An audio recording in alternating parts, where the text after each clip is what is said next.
I'm Mr. Gallant. And I'm Coach Parrish. And we're here at Green Acres Middle School. And we're moving on to, again, through Unit COVID-19. Earth's place in the universe. So, let's talk about what observations we've made so far. So, Coach Parrish, why don't you walk us through kind of our first model?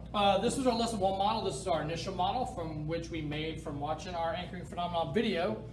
We have everything moving around the Earth, and we have the arrows indicating different speeds. Some things move faster than others in this model, but we know that this is entirely wrong. So the first question we started asking, okay, what is the Earth moving? And when we did that, we were able to create our second model. And in this model, we have the sun at the center, and then the Earth does an orbit around the sun. A revolution. A revolution, and a counterclockwise motion, and a ellipse. Yes. And then the Earth is spinning in its orbit. That's its orbit. Rotation. My bad. Axis. And a counterclockwise motion, again, as it goes around the sun in a counterclockwise. And in our lesson 3 model, we finally introduced the reason for our different seasons were for that of our tilt that we have on our axis that we rotate around. It's 23.5 degrees, about-ish, yeah? Yeah. So here we know that in our relationship to the sun, we're not exactly, the sun's not exactly in the middle, it's kind of offset. And we know that on this side, when we're tilted away, it's our winter, even though we're closest to the sun. And on the other side, by Mr. Gallant, we are tilted closer to the sun, which is our summer.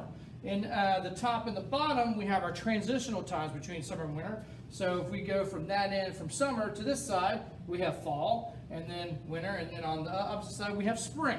Okay? And then we started wondering about, okay, well, when the Earth's tilted away or tilted towards, what's happening at the North and South Pole? And where we kind of got is that when the Earth is tilted away, so when it's winter for us here in the Northern Hemisphere, the North Pole would actually have darkness 24 hours of the day, and the South Pole would have sunlight for 24 hours a day. We watched a really cool time-lapse video of that in the previous lesson. And it's complete opposite. When it's summer for us, so we're tilted towards the sun, it's going to be daylight for 24 hours at the North Pole and actually darkness for 24 hours at the South Pole. And then Coach Parrish drew out this amazing model in his room where he kind of expanded on the amount of light that we're getting.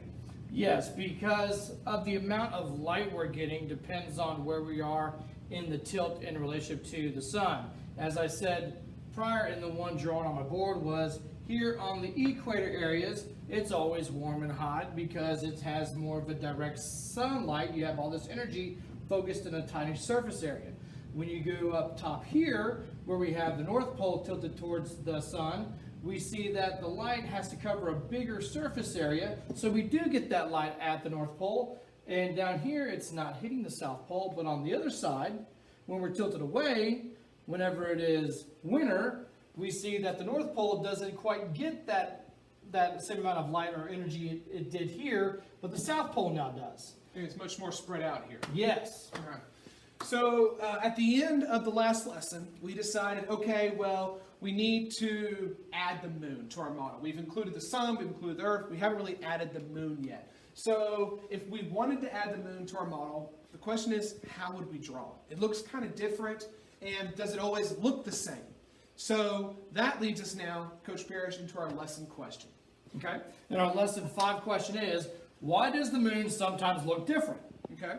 So if I was starting to think about at night what the moon looks like, okay, I would say, well, the first one that comes to mind is when the moon's completely lit up. Full moon. Okay? And then my favorite, and my son's favorite, is when the light looks almost like a fingernail moon. Yeah, that's called a crescent. Oh, you and your science. And then I would think about when the moon is not really half, but a little bit more than half. That's called a gibbous. Okay. And then when there's no moon at all. A new moon. So that is my list of the moon phases. That sounds wonderful. So can we make a list of these? Okay, well, if I would make a list, maybe I'll go out every single night. Okay. I'll take a picture of the night sky every single night, and we'll see what the moon looks like every single night. Okay, well, you do that, but what about clouds, weather, like last night, we had the hail. Yeah. That would be painful. And my mommy doesn't let me out past my bedtime, so that wouldn't work. I know. I bet someone else has done the work for us. Let's watch a time-lapse video.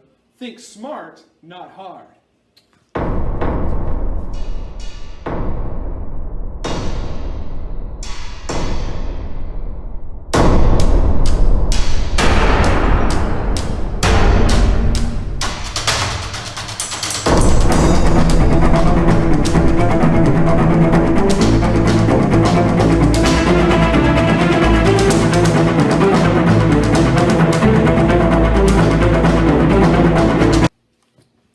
Okay, so now we're back from the time-lapse video. Someone did the work for us, and we were able to kind of look at each phase of the moon. So since we're learning new material, let's start off with when there's no moon. That's called a new moon. Correct. Now, the moon is going to slowly start getting more light on it. So if you take your dad's car, your mom's car, or one day your car, and you put wax on it, it's going to make the car shiny. That's why this is called a waxing moon. It's slowly getting brighter and brighter. So this is called a waxing crescent moon. It's just showing what looks like a crescent roll that y'all might have for dinner. From there, we get to what you're able to see, only a quarter of the moon being lit up. So that is a first quarter moon. And then we get to almost all of the moon lit up. So it's still waxing because it's still in the process of lighting up, but it's called a waxing gibbous moon. Correct. Coach Parrish? And from the waxing gibbous, we get to finally a full moon. And then from a full moon, we see that this is now on the opposite side here, the shadow, which now the amount of light shown is getting less. It's weakening. The brightness is weakening, and that's called waning. This is going to be a waning gibbous, and then moves to a third quarter moon, and then it moves to a waning crescent, and eventually to a new moon. And how long does this normally take to go from a new moon all the way around and back to a new moon? About 28 days. Okay, that's kind of an interesting number. It's an even number. That's why you can divide it by 4. You have first, third, which means this is half, and that's 0. Yep. Point 0. Okay. So, but my question now is, Coach Parrish, why is it that the moon is going through the waxing process, the waning process, the full moon, and the new moon? Well, this sounds like experiment time.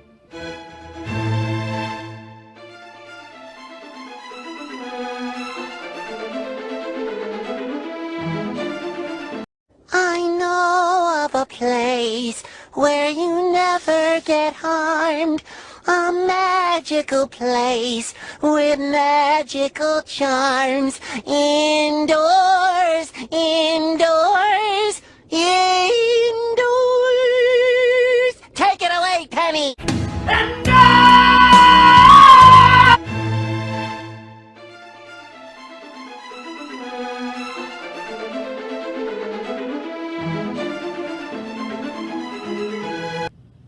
All right, so in this experiment, this represents the moon, and if you can follow along with me, you see 1, 2, 3 blue lines on the surface of this moon, which this would represent a full moon, because you can see all 3 blue lines.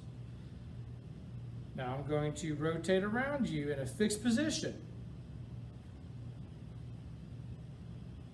How many lines do you see now? You should just see 2. You should see this one and this one. I'm going to move again. How many lines do you see now? You should just see maybe 1, which should be this one right over here. Now I'm going to move behind you in a new moon phase. Can you see me now? If you said yes, there's a problem.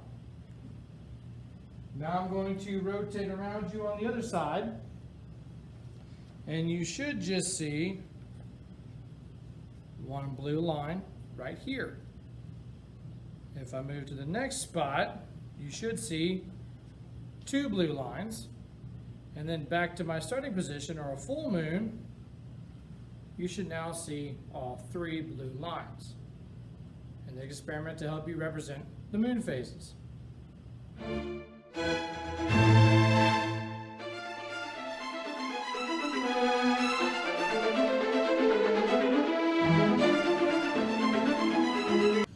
Okay, so that was a really good experiment. And that experiment really showed something very important.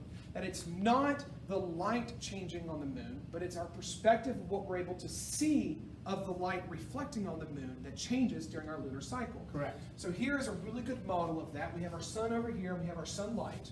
And we're going to start right here at the new moon. Now at the new moon, day 1, all the reflected light is away from us. The moon's between us and the sun. So what we're able to see is we're not able to see that reflected light. That's our new moon. And then as our moon gets more into our perspective, as it slowly comes to this side, it starts getting brighter and starts, to us, and that's what we call the waxing moon. Finally, the moon's going to get into our perspective, and we're going to be able to see all of that reflected light, and that is our full moon. Now, as the moon slowly gets away from our perspective, it seems like it's getting dimmer, it seems like it's getting darker, and that's our waning moon, until finally we get back to the new moon. So this is day 1, and then about 7 days later, we get to our first quarter, where we're able to see half of it. Another 7 days, or 14 from the beginning, we get to our full moon, our halfway point. And about another 7 days later, we're at our third quarter, so part 3. And then another 7 days later, or 28, about 28 through the whole cycle, we're back at our new moon. So it's both day 28 and day 1 of the next lunar cycle. Yes. So, again, it's not the light changing, it's our perspective of the light, what we're able to see of that light. Correct. So now I think we need to make our model with this lesson. All right. So if you're ready, Coach, Yep. we're going to clap and... Okay, that's a lot easier to do it this way.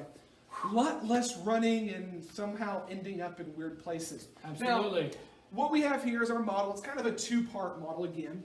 Our first part looks at the phases of the moon, what we're able to see. So it starts off with a new moon, moves in a counterclockwise motion. Sounds familiar, counterclockwise. It's like we've been talking about it this whole unit. We have. So it goes into waxing crescent, and then it goes into our first quarter moon. And again, this is about 7 days right here. And then our waxing gibbous, and then our full moon. So we've made 14 days. Then our waning gibbous is going out of our perspective to our third quarter, about 21 days, waning crescent, and then finally our new moon. So this is our lunar cycle. Now, Coach Parrish, why is it that we see this? We see this due to the perspective of the moon to us from where we are. So Louisiana's about right there. And so if we start at the beginning / the end, which would be a new moon, we start here. We notice that the moon's position is between the sun and us, and all the light is on this side, on the back end, which we cannot see, so that's why this side appears very dark.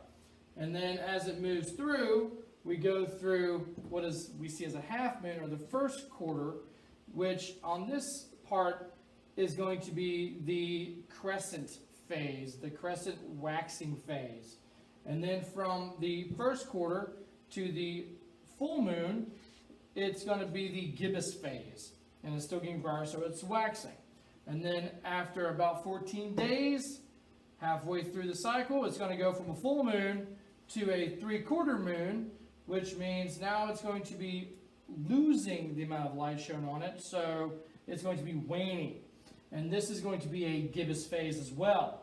And then after the third quarter to the end / beginning of a new moon, it's still waning, and it's going to be another crescent phase. So what we see is that the whole time the moon's going around the Earth, half of the moon is always lit up. Yes. But we're only able to see parts of it depending on the time of the month. Correct. Or the lunar cycle. Yes. So let's kind of figure out our lesson question here. Now, our lesson question we introduced at the beginning, it was why does the moon sometimes look different?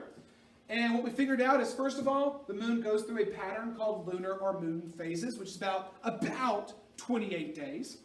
And the moon is always halfway lit up, but we only see part of it depending on where it is. And the moon does not have its own light. It doesn't radiate its own light. It only reflects light from the sun. Almost said refracts. A new moon is when we can't see the light being reflected off the moon because it's on the other side, which we cannot see from our perspective. And then a full moon is when we can see all the light being reflected off the moon's surface, which we can see.